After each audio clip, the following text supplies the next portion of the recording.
What's up, everybody? Me, Kevin here. I am tired of hypothetical examples of deals on YouTube. I want to see the real stuff. So I reached out to course members and found Brian and Sierra, who bought a house for $210,000 in Utah, spent $60,000 on renovations, and ended up with a $330,000 property with zero money out of pocket. And today, in 12 steps, I'm going to show you exactly how they did that. Let's get started.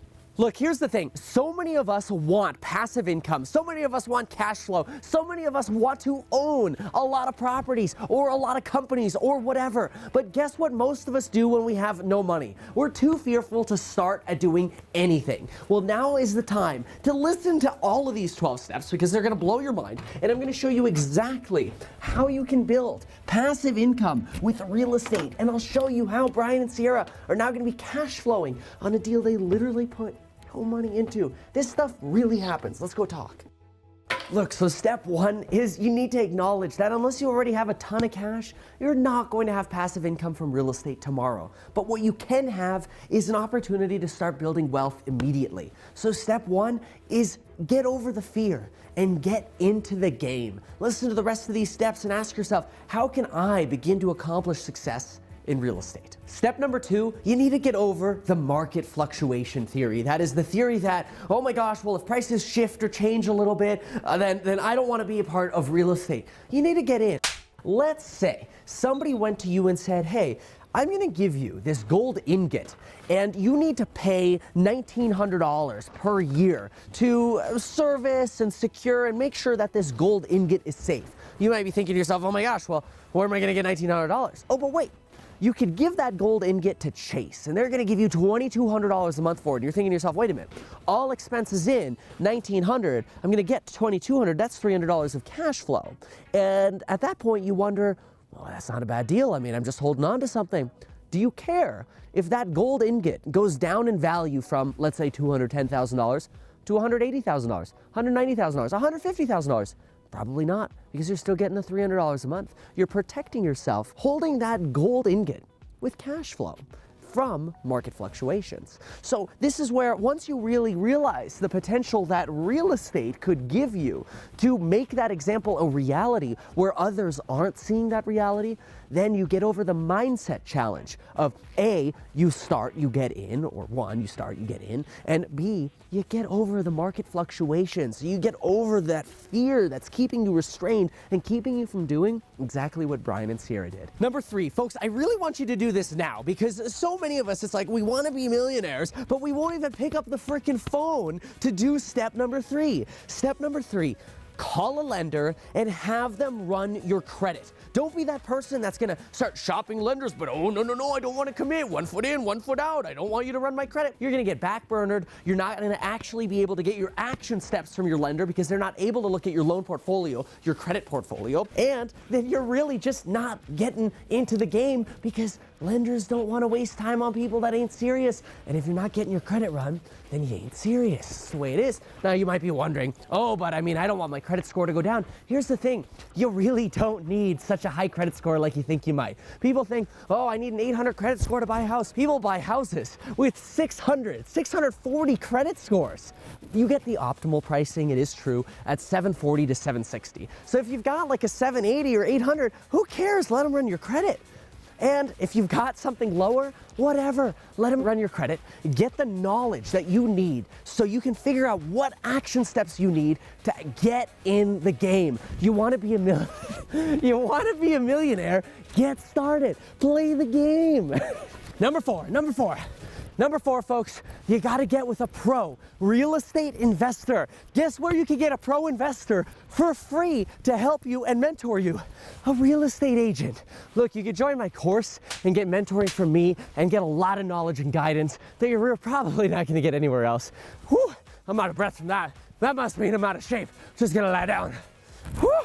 But the bottom line is, you need to get with an agent and stop thinking you can do everything yourself by shopping Zillow or going to open houses. You need a pro that also plays the game because they're going to get you the deals and the connections. Folks, up to this point, what have you had to do?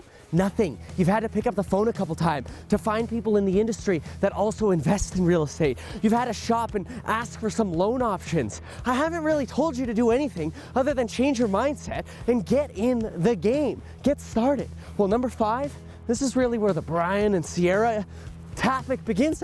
That's my glove, buddy. I really want my glove. It's cold out here.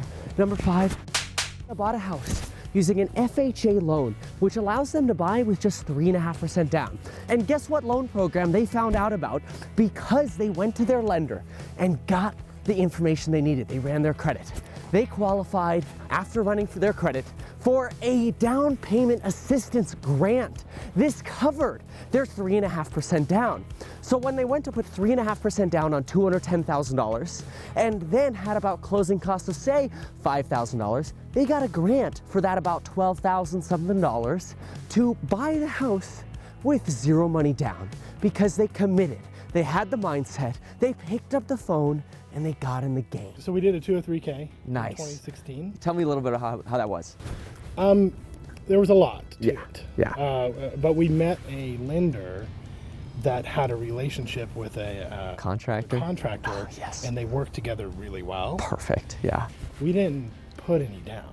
Oh, you got your down covered too. By the city. Step 6, Brian and Sierra bought a house that was in the wedge, a wedge deal. We talk about this in the investing course all the time. Buying properties that are in the wedge, that have disparity pricing, something wrong with it, giving you a lot of an insulative blanket. And it's kind of like you could put zero money down, yet still in practice put 20% down because you're getting a good deal. There are tricks to doing all that. So because Brian and Sierra got a little bit of a fixer-upper wedge deal, they decided they wanted to renovate. Now, they could have combined steps 6 and 5 that I'm about to talk to you about, but this is a real example, so let's give it to you straight. They did a refinance, and they did what is called an FHA 203K refinance. This is a renovation loan. And what they did is they went to the bank and said, hey, we think our property is worth between $300,000 to $330,000.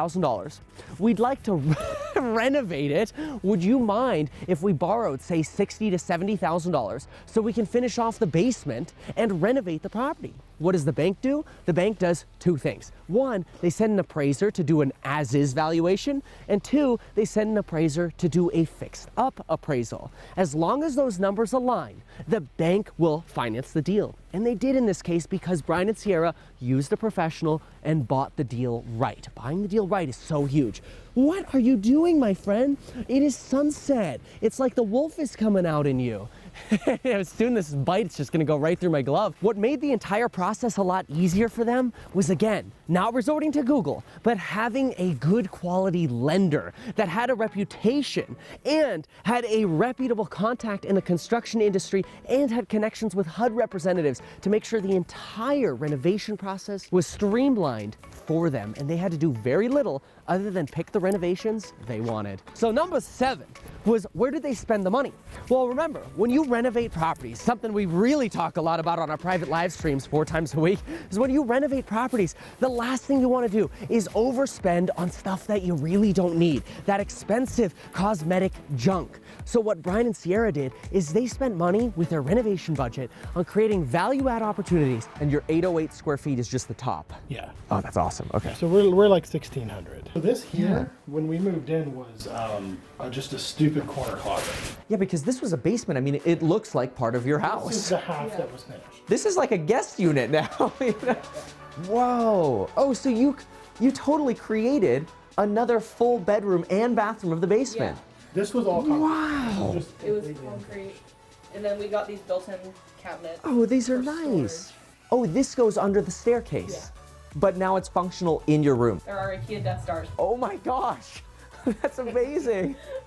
Wow. 40 bucks. I don't know. I love it. They not only created rental and cash flow opportunities, but also increased the effective life of the property. They spent money on a new roof, driveway improvements, they spent money on a new furnace, new air conditioning, and the biggest thing of all, they renovated the entire downstairs to have a finished master suite with large oversized bathroom and a downstairs living room and kitchenette. So if they needed to, that could always be another rental, right? But we'll talk about that more later. Okay, with your 203K, you did the concrete here, the roof, windows? All windows, yeah.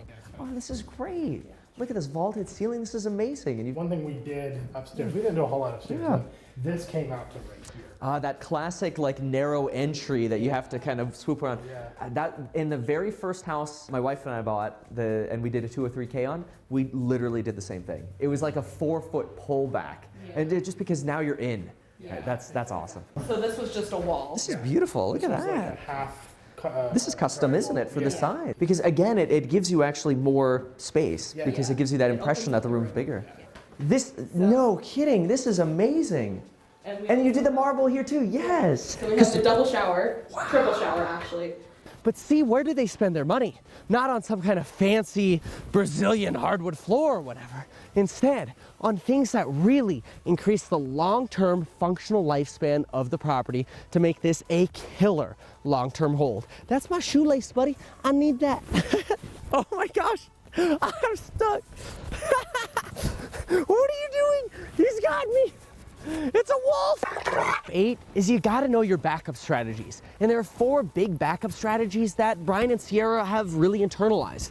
The very first backup strategy is if they needed to, they could choose to live in that downstairs basement and rent both of the upstairs 2 bedrooms, since it was an original 2-bedroom, 1-bath house upstairs with that unfinished basement downstairs. They could rent the upstairs rooms for about $500 each, live downstairs. Now all of a sudden they have this $1,650 payment, maybe with repairs, vacancy, things like that. We'll call it $1,900 management, whatever you want to call it.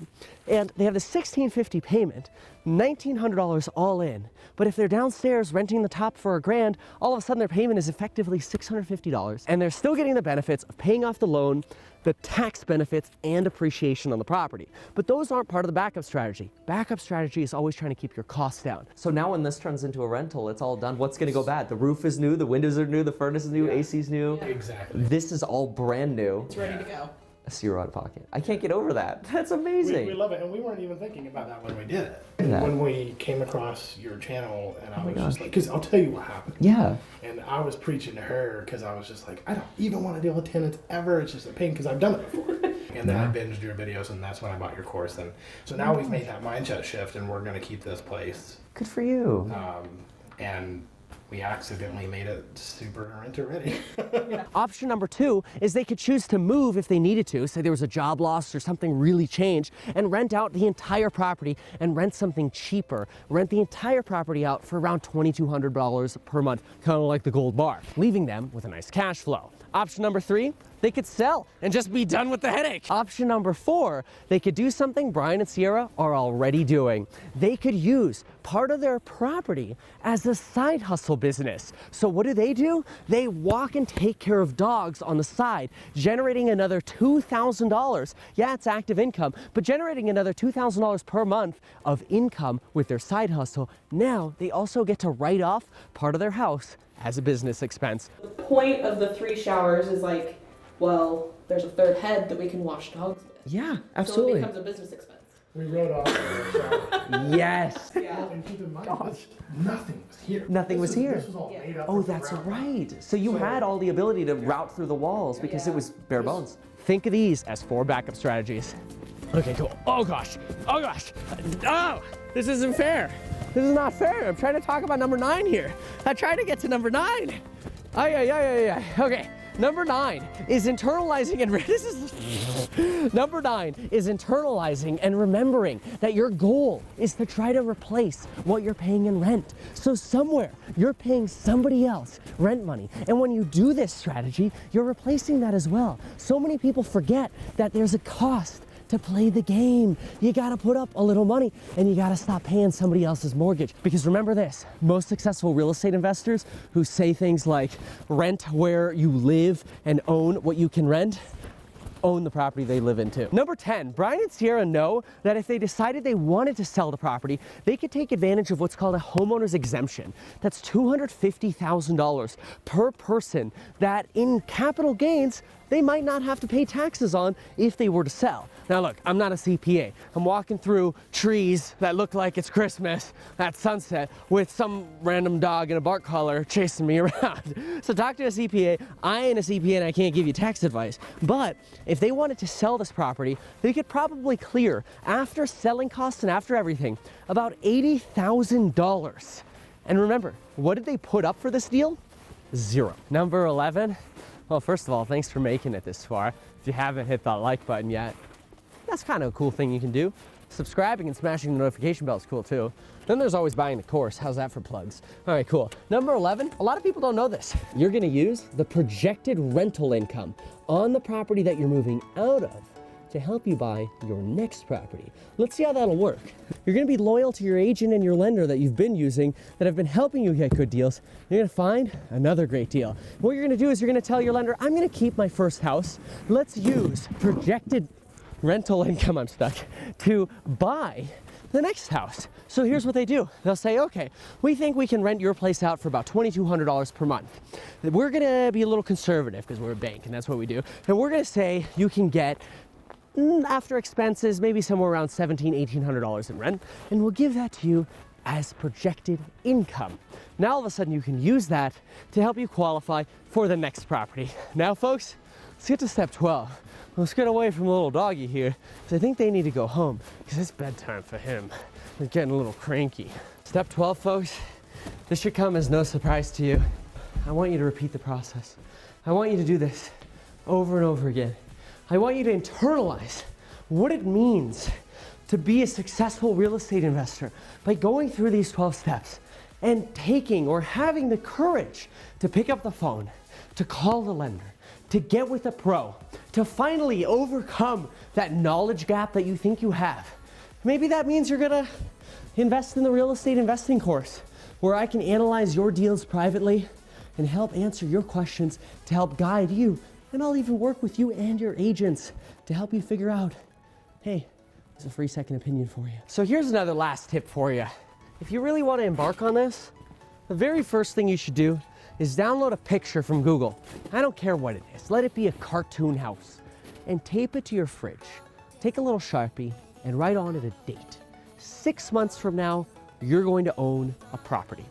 If you don't write 6 months and you choose to write something like 2, 3, or 4 years, guess what? You'll never do it because you'll never save the right amount of money to get there. You'll never pick up the phone to call the lender. You'll never call the agent. You'll think, oh, what if my pre-approval letter expires and all this nonsense that really doesn't matter. Instead, you pick up the phone and you get to it right now. And you put that poster on your refrigerator. Have faith, you're gonna make it.